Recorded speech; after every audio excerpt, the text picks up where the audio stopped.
Now, what I'm about to show you does not exist. These were actually created by our graphic artists, but I want you to keep your eye out for this, because this is what evolutionists have been searching for hundreds of years. All right? And if you find one of these, you could become rich and famous. So here's some transitional forms. This is called the crocodile. Can you see this? God, Crocodile and a duck. All right, let's try another one. This is the bullfrog. Half bull, half frog. Or, of course, the sheepdog. And you're laughing, of course. Now, some of you might be saying, wait a minute, look at the platypus. There is a mammal with hair and a bill like a duck. Well, yeah, it's a strange one, and that's exactly how God made it. And there's plenty of strange animals like that. Nature is observable proof that every animal brings forth after its own kind. No one has ever seen a horse produce a non-horse, or a bird produce anything but another bird. Even the famous fossil Archaeopteryx, said to be a reptile transitioning into a bird, if you do the research, you'll find out it has been shown to be fully bird, a perching bird. It has feathers. We even have a website. It's called IntelligentDesignVersusEvolution.com. It offers $10,000 to anyone who can present a genuine living transitional form. Charles Darwin said, quote, often a cold shudder has run through me as I've asked myself whether I may not have devoted myself to a fantasy. Time magazine. Scientists concede that their most cherished theories are based on embarrassingly few fossil fragments and that huge gaps exist in the fossil record. Newsweek. The more scientists have searched for the transitional forms that lie between species, the more they've been frustrated. And scientist Ernest Chain, Nobel Prize winner for developing penicillin, said, quote, I would rather believe in fairy tales than in such wild speculation. Nature is proof, observable proof, that God made us to produce after our own kind. Man did not evolve from amoebas.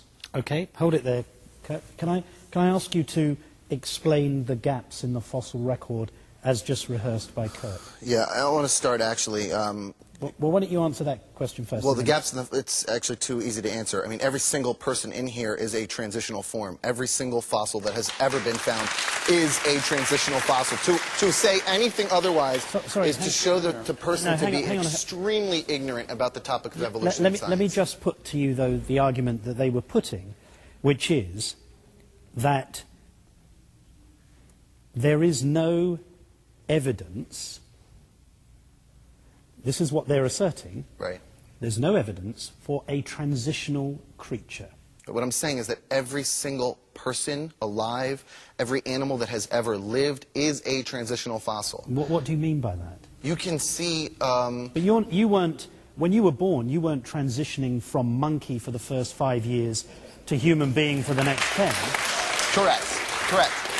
However, you can look back at what I transitioned from. No, I'm asking... You can look at fossils like Australopithecus afarensis. No, I'm sure, but the argument you're making, sorry, Brian, the argument you just made was that everybody in this room is a transitional creature. And all life is constantly evolving. And what I'm asking you is, explain to the audience what they were when they were born, which is different to what they are now. No, that's not what I'm saying. Okay, what I'm saying is that people evolve over time. All animals evolve over time. The claim that there have never been any transitional fossils found. I talked to the American Museum of Natural History this week. They were unfortunately unable to bring fossils here.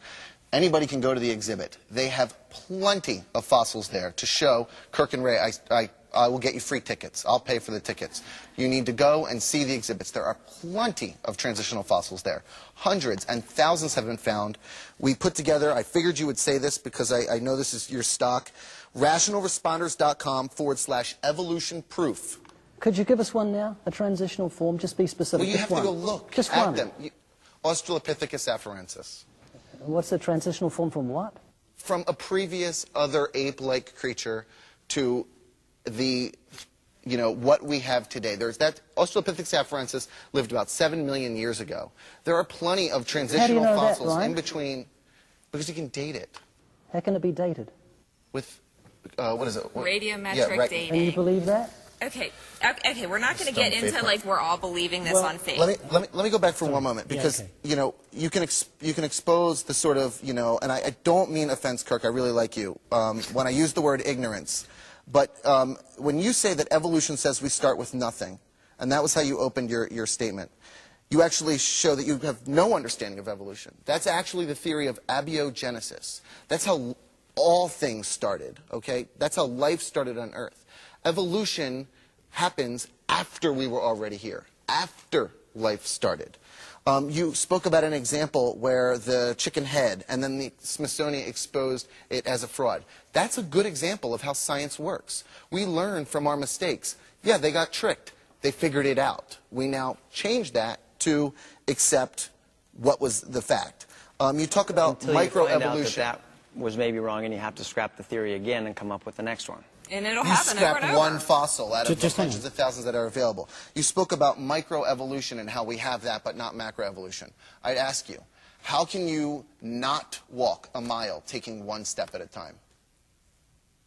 Microevolution is one step at a time. Macro is when you get to that end of that mile.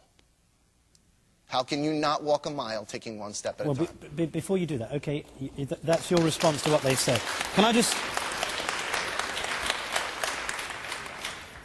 respond, Kirk, to the argument that you've just heard, which was that actually evolution is evidenced. There is evidence, and it is accepted. As far as I understand, from the research that I've done, I'm sorry, ask me that question again. As far as, tell me again.